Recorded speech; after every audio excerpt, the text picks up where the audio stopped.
atmosphere, and opening. The lights dim inside the Saitama Super Arena, and the noise rises like thunder. It's the semi-final of the Rizin World Grand Prix, and tonight, one man will move forward to face the legendary Mirko Cro Cop Filipovic in the finals. The tension is thick enough to cut. On one side stands Valentin Moldavsky, the ice-cold Russian, a product of Sambo and a disciple from the famed Fedor Emelianenko's camp. Across from him, Amir Aliakbari, the powerhouse wrestler from Iran, a man carved out of iron, an Olympic-level grappler built like a tank. This isn't just a fight, it's a clash of nations, styles, and wills. The crowd explodes as their names echo through the arena. Both men stare across the ring, unflinching, unreadable. The bell rings, and immediately, Aliakbari storms forward like a freight train. He presses Moldavsky back into the ropes, his plan brutally simple: crush him, smother him, never give him space to breathe. Moldavsky doesn't panic. He absorbs the pressure, defends calmly, waits for his opening.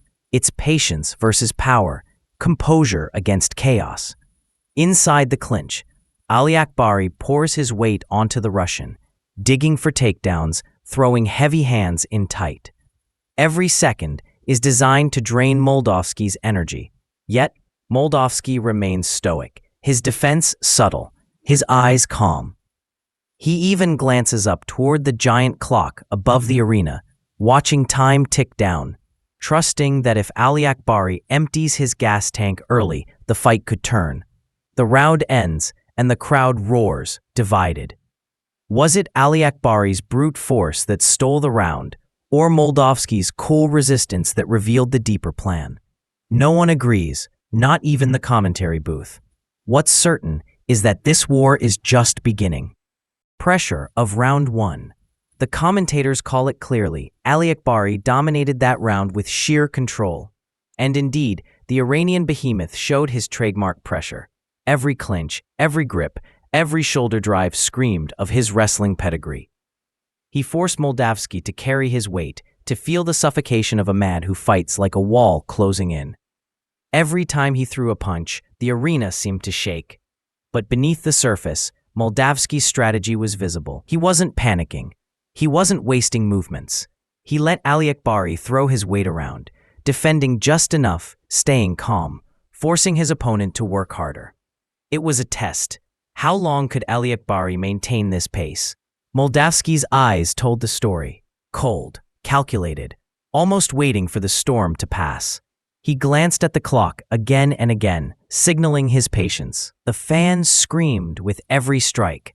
Aliakbari's power was undeniable. Moldavsky's ability to endure without crumbling was equally impressive. By the time the bell rang, it was a war of perspectives. Some swore Aliakbari had broken him down. Others saw Moldavsky's endurance as a slow, creeping victory. The truth lay hidden in the rounds to come. One thing was certain.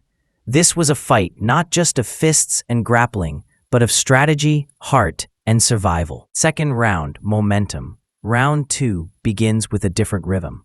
Moldavsky is lighter on his feet, bouncing, moving, throwing combinations, a jab, a hook, a kick to the body. For the first time, Aliakbari is forced to cover up, to retreat, if only for a moment. The arena senses it. The momentum might be shifting. The Russian is no longer the hunted. He is hunting. But Aliakbari won't abandon his nature. He bites down on his mouthpiece and dives back into the clinch, driving Moldavsky into the corner again. His strength is relentless, his determination absolute. Another takedown, more grinding pressure. Again, the Russian is forced to defend, his body pinned under the weight of the Iranian tank. Then controversy strikes. A sudden elbow from Aliakbari. Illegal. The referee stops the action immediately. A warning is given.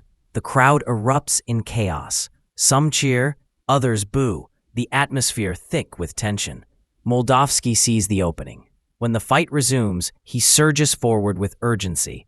Punch after punch, tick after kick. Aliakbari's nose begins to bleed. crimson streaking down his face. The audience rises to its feet, roaring with every strike.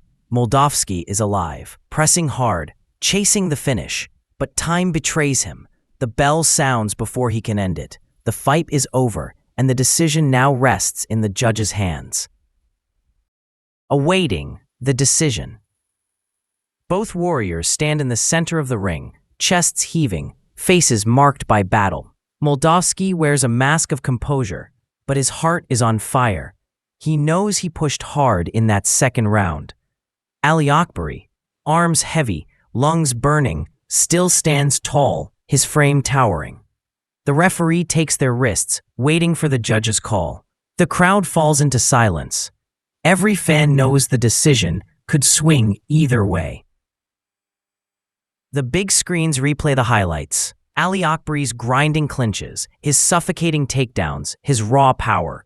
Then Moldavsky's crisp punches, the bloody nose, the late surge of combinations. The illegal elbow flashes across the screen again, drawing boos from sections of the audience. The commentators are split. One leans toward Aliakbari's control.